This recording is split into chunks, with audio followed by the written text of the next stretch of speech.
여러분에게는 원수가 있습니까? 시간이 아무리 지나도 그 분노가 잊혀지지 않는 그런 사람이 있을까요?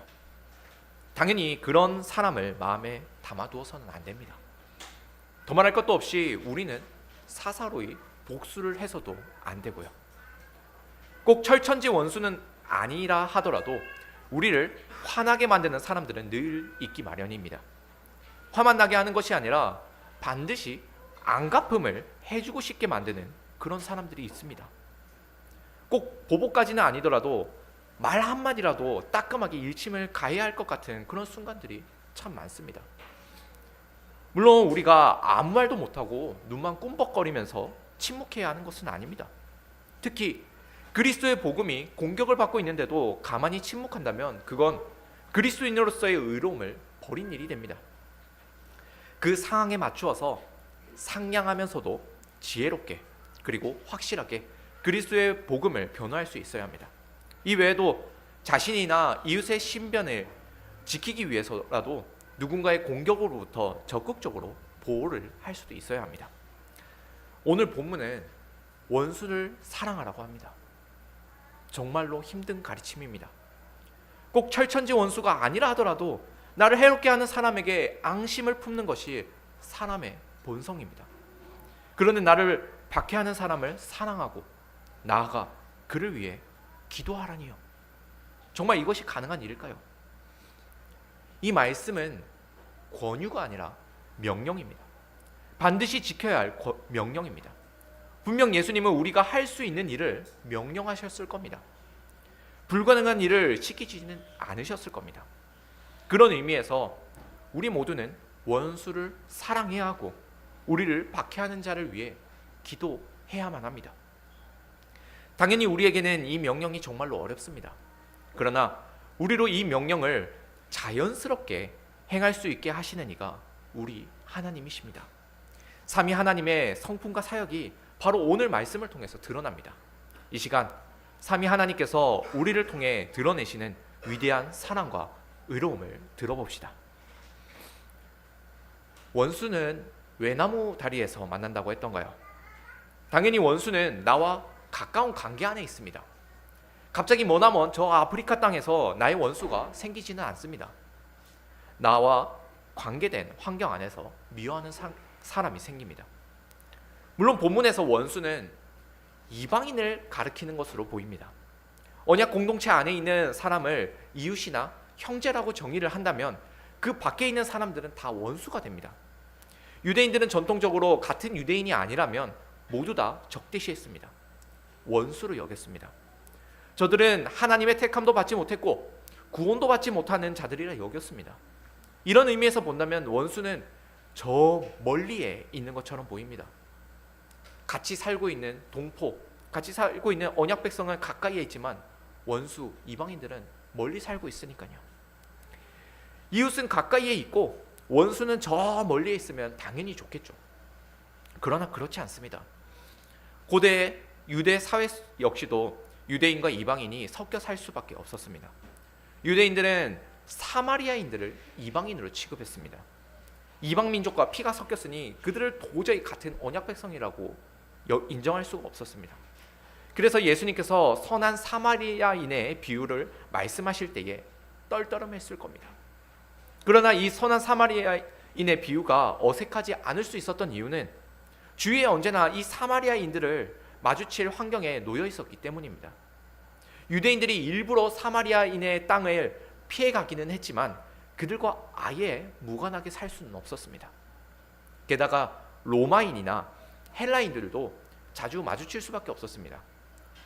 이스라엘도 헬라어를 사용하는 문화권이 되었고 또 로마 제국의 지배를 받게 되었습니다. 이런 상황이니 이방인들과 전혀 다른 세상에서 살 수는 없었습니다. 유대인에게 있어서 원수인 이방인은 가까이 있을 수밖에 없었습니다. 우리도 그렇죠.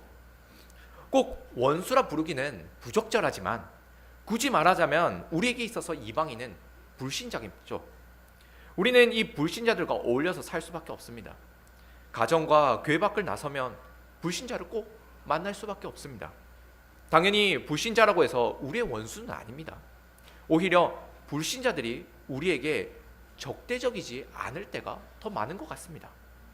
도리어 우리를 힘들게 하는 사람들은 똑같이 교회를 다니고 있는 사람들이라고 할 수 있겠습니다. 원수는 가까이에 있다고, 교회를 다닌다고 하는 사람들 중에 우리를 괴롭게 만드는 사람들이 있습니다. 심지어는 같은 한 교회를 다니면서 원수지간이 되는 그런 사람들이 종종 있습니다. 꼴도 보기 싫은 사람이 한 교회 안에 있으니 얼마나 싫겠습니까? 교회에서 마주쳐도 인사도 하지 않고 최대한 모른 척하며 지내려고 합니다. 보통은 교회마다 이런 원수 관계들이 하나 둘씩은 있습니다. 적어도 제가 아는 한 우리 교회에는 그런 관계가 없는 줄로 압니다. 그리고 저 역시도 우리 교회 안에서 미워하거나 피하고 싶은 그런 사람은 없습니다. 저만 그렇게 느끼는 건 아니겠죠. 주위에 나쁜 사람이 하나도 안 보이면 그 나쁜 사람이 자기 자신이라는 그런 말이 있는데 어쩌면 제가 가장 나쁜 사람이라서 그렇게 느끼는 걸지도 모르겠습니다. 여하튼 꼭 원수라고 이름하지 않더라도 사랑하기 싫고 축복해주기 싫은 그런 사람은 우리 주위에 늘 있기 마련입니다. 그러나 예수님은 그런 사람들까지도 사랑하라고 하십니다. 그를 위해 기도하라고 하십니다. 예수님은 내 이웃을 사랑하고 내 원수를 미워하라는 가르침을 사람들이 들었다고 말씀하십니다. 사실 이런 가르침은 구약 성경에 없습니다. 43절에 각주를 보면은 레위기 19장 18절이라고 되어 있을 겁니다. 레위기 19장 18절을 보면 이렇습니다. 원수를 갚지 말며 동포를 원망하지 말며 내 이웃 사랑하기를 내 자신과 같이 사랑하라. 나는 여호와이니라. 레위기에서도 내 원수를 미워하라는 그런 구절은 없습니다. 원수를 사랑하는 것까지는 아니어도 원수에게 보복하지 말라고 가르칩니다. 원수를 미워하라는 가르침은 당대의 유대 종교 지도자들의 가르침이었습니다. 그렇다고 해서 이런 원수를 혐오하거나 증오해야 한다는 의미까지는 아니었습니다. 다만 형제 성원은 사랑해야 하지만 형제가 아닌 자들은 굳이 사랑할 필요는 없다는 겁니다. 이 언약 공동체 바깥에 있는 이방인이나 불신자는 굳이 사랑할 필요까지는 없다는 의미입니다. 혐오까지는 아니어도 굳이 사랑할 필요 없다는 이런 의미가 미워하라는 의미로 또 해석되었을 겁니다. 그렇게 보자면 구약 성경 안에서도 원수까지도 사랑하라는 직접적인 언급은 없었습니다. 잠언 25장 21절에서도 내 원수가 배고파하거든 음식을 먹이고 목말라 하거든 물을 마시게 하라고 합니다. 원수에게도 선대를 베풀라고 가르칩니다. 그렇지만 사랑하라고는 말씀하지 않습니다. 예수님의 가르침은 참 독특합니다. 아니, 사실은 구약 성경의 가르침과 다르지 않습니다. 오히려 구약 성경이 가르치는 그 원리를 훨씬 더 풍성하게 풀어내십니다. 이웃의 범위가 단지 언약 공동체 안에만 있지 않음을 가르치십니다. 예수님의 두 비유가 참 적절합니다. 나를 좋아해 주는 사람을 좋아하는 건 세리들도 합니다. 나의 형제 성원에게 문안을 하는 건 이방인들도 합니다. 누구나가 다 하는 이런 일을 가지고 자비와 긍휼을 베풀었다고, 사랑을 베풀었다고 말할 수 없습니다. 남들은 꼴도 보기 싫어하는 그런 원수에게까지 환대를 베풀었을 때, 그런 사람에게까지 선행을 행했을 때에 그는 진정 세상과 구별된 사람이라고 할 수 있습니다. 예수님은 앞서 마태복음 5장 20절에서 이런 말씀을 하십니다. 너희 의가 서기관과 바리새인보다 더 낫지 못하면 결코 천국에 들어가지 못하리라. 예수님은 새 언약 백성이자 천국 시민이 된 성도에게 이런 요구를 하십니다. 그들에게 요구하시는 것은 바로 더 나은 의입니다. 이는 세상과 구별되는 의입니다. 서기관이나 바리새인들보다 더 나은 의이고 세리나 이방인과는 구별되는 그런 의입니다. 타락한 종교 지도자들에게서는 도무지 찾아볼 수도 없고 세상 사람들은 결코 흉내도 낼 수 없는 그런 구별된 의를 요구하십니다. 그러지 못하면 천국에 들어갈 수 없다 하십니다. 그 의는 바로 원수까지도 사랑하는 의입니다. 앞서 예수님은 악한 자에게 이렇게 대하라고 하셨습니다. 누구든지 내 오른편 뺨을 치거든 왼편도 돌려대며 또 너를 고발하여 속옷을 가지고자 하는 자에게 고도까지도 가지게 하며 또 누구든지 너로 억지로 오리를 가게 하거든 그 사람과 심리를 동행하고. 여기서 악한 자는 의도적으로 신자를 괴롭게 만드는 사람입니다. 예수님이 이렇게 악의를 가득 품고 있는 자에게까지도 선을 행하라고 하십니다. 뺨을 한 대 맞으면 2대 아니 10대로 갚아주고 싶은 게 사람의 본심입니다. 게다가 당시 환경에서 이 겉옷이라는 것은 단지 그냥 외투가 아니라 추운 밤에 덮고 잘 담요가 됩니다. 악의적으로 속옷을 빼앗아갔는데 그에게 겉옷까지 내어준다면 나의 재산과 신변에 큰 지장이 생깁니다. 그리고 당시 율법 규정에 따르면 안식일에 오리 이상 걷는 것은 노동에 해당됩니다.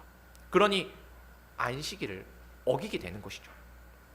예수님이 이처럼 신체와 재산의 손해를 보고 또 안식일의 규정도 어겨가면서 심지어 복수하고 싶은 그 본성까지 어겨가면서 악한 자에게 선을 행하라고 하십니다. 이 말씀을 하시고서는 이어서 오늘 본문을 말씀하십니다. 원수를 사랑하라고 하십니다. 나를 악의적으로 괴롭히는 사람을 용서하는 것도 쉽지 않은데 어찌 사랑까지 할 수 있겠습니까? 어찌 그를 위해 기도할 수 있단 말입니까? 그들은 분명 악인입니다. 불의한 사람입니다. 그런 사람을 위해서 어떻게 기도를 해줄 수 있단 말입니까? 하지만 이것이 세상과 구별된 그리스도인의 의입니다. 서기관과 바리새인보다도 훨씬 더 나은 의입니다. 서기관이나 바리새인, 세리나 이방인 모두 다 자신에게 잘 대해주는 사람에게는 친절을 베풀 겁니다. 이런 말이 있습니다. 악마는 선을 악으로 갚고 사람은 선을 선으로 갚고 하나님은 악을 선으로 갚는다.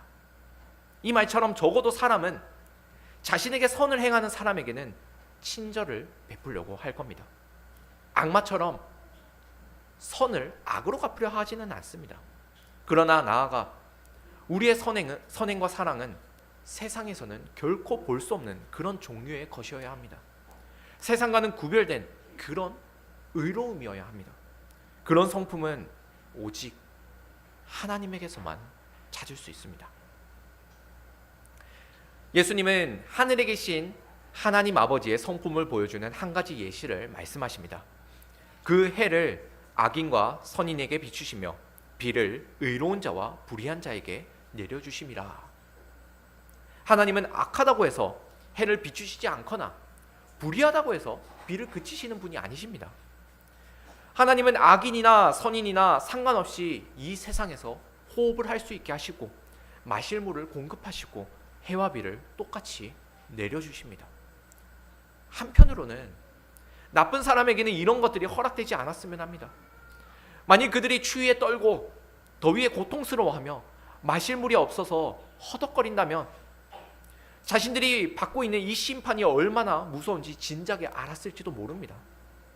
하지만 정말 그렇다고 해서 자신의 죄를 깨달았을까요?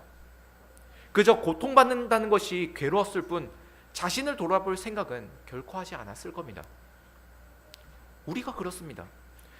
우리인들 죄인이었을 때에 해와 비가 허락되지 않는 그런 세상에 살고 있었더라면 하나님의 자비와 은혜가 얼마나 풍성한지 알았을까요? 아니 지금도 이미 받고 있는 그 복과 은혜가 충만한데도 불구하고 원망과 불평을 쏟아내고 있는 우리 자신을 보고 있노라면 결코 그렇지 않았을 겁니다. 하나님의 자비로우심은 정말로 충만합니다.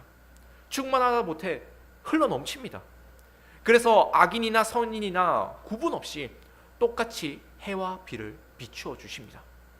물론 그렇다고 해서 의인이나 죄인이나 구별 없이 다 구원하신다는 만인 구원을 의미하는 것은 아닙니다. 하지만 기회는 있습니다. 해와 비가 모두에게 허락되듯이 그리스도의 복음을 들을 수 있는 기회 역시도 모두에게 허락됩니다. 만일 악인과 죄인에게는 그리스도의 복음을 들을 기회마저도 전혀 없다면 우리가 어떻게 하나님의 자녀가 될 수 있었을까요? 우리가 바로 그 은혜를 받았습니다. 아직 죄인 되었을 때에 그리스도의 복음을 들을 수 있음으로 인하여 우리는 하나님의 자녀가 되었습니다. 하나님의 자비와 긍휼로 인하여 이렇게 언약 백성이 되어서 하나님을 예배할 수 있게 되었습니다. 하나님의 선하심은 심히 크고 놀랍습니다. 악인을 선인이 되게 하시고 죄인을 의인이 되게 하시니 말입니다. 본문 45절은 참 흥미롭습니다. 45절을 보면 먼저 악인과 선인이라고 합니다. 그리고 뒤에서는 의로운 자와 불의한 자라고 합니다. 순서를 보면 나쁜 사람과 착한 사람이 섞여 있습니다. 나쁜 사람이 앞에 나오기도 했다가 착한 사람이 앞에 나오기도 합니다. 섞여 있습니다. 우리가 바로 그런 자들입니다. 악인이었지만 지금은 의인이 되었습니다. 악인에게나 선인에게나 똑같이 해를 그리고 비를 제공하시는 하나님께서 모두에게 그리스도의 복음을 들을 기회를 열어주셨습니다. 그래서 저희는 그 복음을 듣고서 믿음으로 반응할 수 있었습니다. 다시 말씀드리지만 이 말씀이 만인 구원을 결코 의미하지는 않습니다. 의인이나 죄인이나 그리스도의 복음이 필요한 것은 변함없는 사실입니다. 다만 그 복음에 믿음으로 반응하지 않는데도 불구하고 구원을 받는 것은 아닙니다. 해와 비를 제공받는다고 해서 구원 역시도 모두가 동일하게 받는 것은 아닙니다. 다만 여기서 더 나아가야 할 것은 우리에게 복음 전도의 의무가 요청된다는 사실입니다. 우리는 누가 하나님의 택함받은 백성인지 모릅니다. 하나님의 택하심을 입은 자들이 현재 신앙 안에 있을 수도 있고 여전히 세상에서 방황하고 있을 수도 있습니다. 우리는 누가 택자인지 알 수가 없습니다. 그래서 가만히 있을 수가 없는 겁니다. 누구인지 모르기 때문에 복음 전도를 해야 합니다. 하나님께서 악인이나 선인이나 구분 없이 해와 비를 비추어 주시듯 모두에게 그리스도의 복음을 들을 기회를 열어주십니다. 우리는 하나님의 뜻을 따라서 그리스도의 복음을 듣지 못하는 사람이 없도록 해야 합니다. 모두가 해와 비를 맞이하듯이 모두가 그리스도의 복음을 들을 수 있게 해야 합니다. 우리는 전할 뿐 믿음을 주시는 분은 하나님이십니다. 우리는 그저 하나님의 그 자비로우심을 본받아서 모두에게 그리스도의 복음을 전할 뿐입니다. 원수를 사랑하고 그를 위해 기도하는 것도 그 일환입니다. 바울 사도는 로마 교회에게 편지를 쓰면서 이렇게 말했습니다. 내 원수가 줄이거든 먹이고 목마르거든 마시게 하라. 그리함으로 네가 숯불을 그 머리에 쌓아 놓으리라. 도대체 숯불을 그 머리에 쌓는다는 게 무슨 의미일까요? 원수를 사랑하고 원수를 위해 기도할 때에 그 원수의 머리 위에 숯불이 쌓입니다. 이 숯불에 대한 한 가지 해석은 하나님의 진노가 그 머리 위에 더 쌓이게 된다는 의미입니다. 또 다른 해석은 회개할 기회가 더 쌓이게 된다는 의미도 있습니다. 저는 이 둘 다 의미가 있다고 봅니다. 성경은 원수에게 보복하는 것은 하나님의 손에 달렸다고 합니다. 그렇기에 시편의 시인들은 원수가 하나님의 시인판을 받기를 간구합니다. 하지만 동시에 원수까지도 하나님의 자비와 긍휼의 대상임을 기억합니다. 오늘 불렀던 시편 41편이 그렇습니다. 많은 성경의 인물들이 악인을 선대하며 그들을 위해 간구합니다. 그들에게도 하나님의 은혜의 해가 비추어서 하나님께로 돌아올 수 있기를 간청합니다. 신자의 선행과 사랑으로 인해 원수의 머리 위에 숯불이 쌓입니다. 그 핀 숯에도 불구하고 그가 영영 회개하지 않는다면 하나님께로부터 받는 심판이 더 가중될 것입니다. 하지만 그 숯불로 인하여 자신의 죄악을 깨닫고 하나님의 자비하심을 깨닫는다면 그 역시도 하나님의 자녀가 될 것입니다. 이처럼 악인으로 지칭되는 불신자를 위해서 사랑하고 간구하는 일은 성도에게 맡겨진 의무입니다. 성도는 세상에 대하여 제사장입니다. 모든 성도는 제사장입니다. 하나님과 세상 사이를 화평하게 할 역할을 맡았습니다. 예수님은 앞서 화평하게 하는 자가 하늘에 계신 아버지의 아들들이라고 말씀하셨습니다. 마태복음 5장 9절입니다. 화평하게 하는 자는 복이 있나니 그들이 하나님의 아들이라 일컬음을 받을 것이미요. 하나님의 아들이라면 화평하게 합니다. 세상에 하나님의 진노가 아니라 하나님의 자비와 사랑을 풍성히 경험할 수 있게 해야 합니다. 세상에 대하여 제사장이 되어야 합니다. 그런 자가 바로 하나님의 아들입니다. 우리의 본은 오직 독생자 예수 그리스도께 있습니다. 예수님은 하나님과 원수였던 우리를 하나님과 화평케 하기 위하여 이 땅에 오셨습니다. 예수님의 중보로 인하여 우리는 하나님의 자녀가 될 수 있었습니다. 물론 우리는 예수님처럼 다른 사람들을 구원해 줄 수는 없습니다. 우리가 아무리 희생을 한다고 해도, 우리가 아무리 죽는다 하더라도 그들을 죄악에서 건져줄 수는 없습니다. 그러나 그들을 위해 사랑을 베풀고 기도할 때에 하나님은 들어주십니다. 세상은 하나님께 기도할 수 없습니다. 그리스도인만이 하나님께 기도할 수 있습니다. 먼저 그리스도 안에서 하나님의 자녀가 된 우리만이 세상을 변호할 수 있는 제사장이 될 수 있습니다. 그렇게 세상이 하나님의 진노를 받기보다는 하나님의 사랑을 경험할 수 있게 해야 합니다. 믿음의 조상 아브라함이 그랬습니다. 그는 소돔과 고모라를 위해 기도했습니다. 그는 굉장히 간절하게 기도했습니다. 감히 그 지존하신 하나님 앞에 누가 몇 번이고 번복을 해가면서까지 간청을 드릴 수 있겠습니까?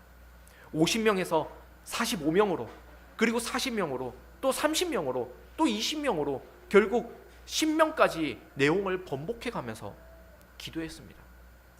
제발 의인 10명만이라도 그 소돔 성읍에 있다면 그 지역을 용서해달라고 간청했습니다. 아브라함인들 왜 몰랐겠습니까? 그 소돔 땅이 얼마나 타락했는지 그인들 몰랐겠습니까? 그런데도 아브라함은 의인과 악인이 함께 심판받는 것이 하나님의 공의가 아닌 줄로 알고 기도했습니다. 악인들 때문에 의인들까지도 심판받지 않게 하기 위해서 기도했습니다. 그러나 다만 남아있는 의인들 때문만은 아니었을 겁니다. 그 악인들 중에 나중에라도 회개할 사람들이 있기를 바라서입니다. 그들의 머리 위에 숯불을 쌓아두는 겁니다. 당장이라도 불과 유황이 그들을 덮쳐야 했지만 조금이라도 그 심판을 미뤄보는 겁니다. 혹시나 그 숯불이 사라지고 은혜의 단비를 그들이 맞이하게 될지 모르기 때문입니다. 그럼에도 소돔성은 의인 10명이 없어서 멸망합니다. 그래도 아브라함의 기도는 결코 헛되지 않았습니다. 그는 하나님과의 약속을 신실하게 지키고 있었습니다. 하나님은 아브라함과 약속하시며 이렇게 말씀하셨습니다. 너를 축복하는 자에게는 내가 복을 내리고 너를 저주하는 자에게는 내가 저주하리니 땅의 모든 족속이 너로 말미암아 복을 얻을 것이니라. 이 약속대로라면 아브라함을 괴롭히는 자들은 큰 저주를 받게 될 것입니다. 그러나 하나님께서 원하시는 바 아브라함으로 말미암아 땅의 모든 족속이 복을 얻게 되는 것을 원하십니다. 그러려면 아브라함이 어떻게 해야 되겠습니까? 그는 많은 사람들이 자신을 축복하도록 해야 합니다. 땅의 모든 족속이 복을 받게 하기 위해서 그들을 위해 복을 빌어 주어야 하고 그들을 위해 기도해야 합니다. 이것이 제사장 나라가 가진 역할입니다. 중보자의 역할입니다. 제사장의 역할은 언약 백성과 이방인을 확연하게 구분해내는 것이 아닙니다. 이방인은 구원받지 못할 백성이라고 확 쳐내는 게 아닙니다. 이방인도 하나님을 예배하는 언약 백성이 되게 하는 것이 제사장 나라의 의무입니다. 복과 은혜가 오직 예배 안에만 있는 줄 알기에 불신자들도 이 예배 안에서 구원을 받을 수 있도록 초청을 하는 겁니다. 회개하여서 참 언약 백성이 되도록 가르치고 양육해야 합니다. 이것이 세상에 대하여 빛과 소금의 역할을 감당하는 천국 백성의 의무입니다. 앞서 이 원수를 의미하는 말이 언약의 외인들에게 적용된다고 말씀을 드렸습니다. 당시 유대인들은 선민의식에 사로잡혀서 자신들과 이방인들을 확실하게 구분해 버렸습니다. 이 이방인들을 원수로 취급하며 그들은 구원받지 못할 사람들로 못 박았습니다. 그러나 예수님은 이방인들을 원수 삼는 것을 허락하지 않으셨습니다. 언약의 외인이라고 해서 원수 취급하고 그들에게 자비를 베푸지 않는다면 하나님의 아들들이 될 수 없습니다. 아들은 아버지를 닮습니다. 하나님의 자녀 역시도 하나님 아버지를 닮습니다. 하나님은 의인이나 죄인이나 모두에게 해와 비를 내려주십니다. 모두에게 복음을 들을 기회를 주십니다. 언약의 외인에게도 회개할 기회를 주십니다. 하나님은 자비롭고 은혜로운 하나님이십니다. 그런 하나님을 닮은 자녀들이라면 모두에게 하나님의 성품이 드러날 수 있게 행동해야 할 것입니다. 하나님은 원수였던 우리를 먼저 사랑해 주셨습니다. 하나님께서 원수를 미워하시고 회개할 기회조차 주지 않으셨더라면 우리는 결단코 이 은혜의 자리로 나올 수 없었을 겁니다. 유대인들도 마찬가지입니다.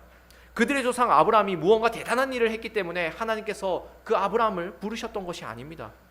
오직 하나님의 은혜로 택하셨고 부르셨습니다. 우리 중 어느 누구도 하나님의 은혜 없이 구원을 받은 사람이 하나도 없습니다. 그런데 이 언약의 울타리 안에 조금 먼저 거했다고 해서 아직 들어오지 못한 사람을 원수 취급해서 되겠습니까? 결코 그럴 수 없습니다. 내가 하나님 앞에서 더욱 원수였던 자인데 누가 누굴 더러 원수라 할 수 있겠습니까? 우리는 도무지 그럴 수가 없습니다. 실상 우리에게는 원수가 없습니다. 불신자들은 원수나 대적자가 아니라 동정의 대상입니다. 우리가 사랑을 베풀어야 할 존재들입니다. 세상의 헛된 문화와 죄악된 관습들은 미워해야 하지만 그 안에서 방황하며 살아가는 사람들에 대해서는 동정어린 시선으로 바라보아야 합니다. 아브라함이 소돔 성을 위해 간구했듯이 저 사람들이 하나님으로부터 참된 생명을 얻을 수 있기를 우리는 간구해야 할 것입니다.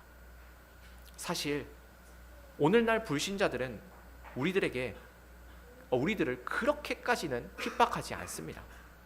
간접적으로는 교회를 비난하고 있지만 대놓고 저기를 표출하지는 않습니다. 오히려 우리를 괴롭히는 사람들은 어쩌면 교회를 다니는 사람일지도 모릅니다. 신자라고 하면서 세상보다 더 불의한 행동들을 하니 세상으로부터 함께 비난을 듣게 만듭니다. 복음 때문에 고난받는 게 아니라 악한 행실 때문에 비난을 받습니다. 그래서 세상은 교회를 전체적으로 묶어서 욕을 합니다. 그렇게 교회라 이름하는 사람들이 우리를 더 괴롭게 만듭니다. 어쩌면 그게 우리 자신들일지도 모르겠네요. 어찌되었든 그런 사람들이 진짜 성도를 괴롭게 만드는 악당인 것 같습니다. 서기관이나 바리새인들이 그랬던 것처럼 말입니다. 세리나 이방인에 대해서는 누구나 불의한 사람이고 나쁜 사람이라고 낙인을 찍겠지만 서기관이나 바리새인에 대해서는 평가가 갈립니다. 이런 종류가 우리를 더욱 어렵게 만듭니다. 요즘이 딱 그렇습니다. 교회 지도자들이 복음을 어지럽게 만듭니다. 사람들로 복음과 세상 가치관을 구분하지 못하게 만듭니다. 특정 정치 성향이나 특정 정당이 기독교적이고 다른 편은 반기독교적이라고 흑백으로 나눕니다. 그렇게 사람들을 선동하고 강단을 시위의 현장으로 만들어버립니다. 저는 솔직히 이런 사람들이 밉습니다. 그리스도의 복음을 세속화시키고 교회를 정치꾼들의 놀이터로 만들어버리는 이런 종교 지도자들이 싫습니다. 하지만 오늘 말씀은 이런 사람들까지도 사랑하라고 합니다. 분명 나쁜 짓을 저질렀다 해도 하나님께서 그의 생명을 앗아가시지 않는 한 언제까지나 회개의 기회는 열려 있습니다. 하나님께서 심판하지 않으셨는데 우리가 먼저 그를 재단해서 그를 심판을 내려서는 안 됩니다.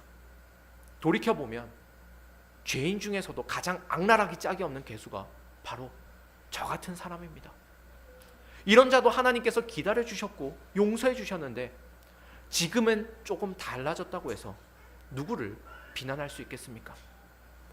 우리는 하나님의 아들들로서 하나님의 자비롭고 은혜로우신 그 성품을 닮아가야 합니다. 도무지 용서가 되지 않는 그 사람들조차도 용서하고 나아가 사랑하고 그 머리 위에 숯불을 쌓는 기도를 해야 합니다. 당연히 우리는 불신 가족들이나 불신 친척들, 친구들을 위해서 기도해야 합니다. 심지어는 본인들은 예수님을 믿고 있다고 생각하지만 그리스도의 복음에서 너무나 멀리 떨어져 있는 그런 사람들을 위해서도 기도해야 합니다. 참된 믿음이 그들에게 있기를 간절히 기도해야 합니다. 우리의 기도는 원수까지도 사랑하는 기도입니다. 땅의 모든 민족이 하나님의 복을 받도록 하는 그런 기도입니다. 열방을 구하는 기도이죠. 이런 사랑의 기도를 하는 성도는 서기관이나 바리새인들에게서는 도저히 찾을 수 없는 더 나은 의를 소유하고 있습니다. 그렇게 하나님의 아들들임을 증거합니다. 참으로 우리는 기도를 통해서도 예수 그리스도의 명령을 지켜야 합니다. 너희는 가서 모든 민족을 제자로 삼아 아버지와 아들과 성령의 이름으로 세례를 베풀고 내가 너희에게 분부한 모든 것을 가르쳐 지키게 하라. 따라서 모든 민족이 하나님의 자녀가 되기까지 사랑과 기도의 열심은 멈출 수가 없습니다. 세상과 구별된 의, 서기관이나 바리새인보다 더 나은 의, 그런 의는 이 세상에서는 찾을 수 없습니다. 원수를 위해 기도하는 그런 사랑도 마찬가지입니다. 이 세상에서는 눈 씻고 찾아봐도 찾을 수 없는 의로움과 사랑입니다. 이 근본은 하나님에게서만 나옵니다. 참 하나님의 자녀들만이 하늘에 계신 아버지를 닮아서 이 세상은 흉내조차 낼 수 없는 그런 의와 사랑을 보일 수 있습니다. 그런 의와 사랑을 보일 때에 그가 하나님의 자녀인 줄 확인할 수 있습니다. 먼저는 하나님의 찬 아들들이 되어야 합니다. 하나님 아버지를 닮아야 합니다. 하나님께서 우리를 먼저 사랑하시고 참 거룩함과 의로움으로 우리를 회복하셨음을 알아야 합니다. 아버지가 자녀에게 베푼 그 사랑을 알게 되니 자연스럽게 자녀가 아버지의 성품을 닮아갑니다. 비로소 하늘 아버지만이 가지고 계시는 그 온전한 성품을 하나님의 자녀도 닮아가게 됩니다. 그러므로 하늘에 계신 너희 아버지의 온전하심과 같이 너희도 온전하라. 우리가 어찌 온전할 수 있겠습니까? 사람으로서 온전할 수 있는 사람은 아무도 없습니다. 서기관이나 바리새인들보다 더 나은 의를 보일 수도 없고 우리의 사랑은 세리나 이방인들과 별반 다르지 않습니다. 오직 하나님 아버지를 닮은 성품만이 세상과 구별된 의로운 사랑입니다. 우리가 하나님의 온전하심을 닮아갈 때에 우리는 자연스럽게 원수도 사랑할 것이고 그들을 위해 기도할 것입니다. 나에게 해를 입힌 자를 용서하게 될 것이고 도리어 그를 위해 복을 빌어주게 될 것입니다. 왜냐하면 하늘 아버지께서 우리를 그렇게 사랑하셨으니까요. 성도는 제사장입니다. 하나님과 세상이 화평할 수 있도록 세상을 위해 늘 기도하는 제사장입니다. 또 한편으로는 이 세상이 하나님을 볼 수 있도록 예수 그리스도의 복음을 전파하며 하나님의 성품을 보여주어야 합니다. 성도의 사명은 그리 쉽지 않습니다. 그러나 우리와 함께 하시는 성령님께서는 우리의 모습에서 반드시 하나님의 온전한 형상을 드러내실 겁니다.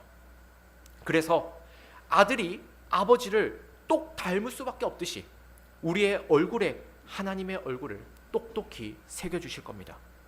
그렇게 세상을 환히 비추는 그리스도인들이 되시기를 바랍니다. 아멘.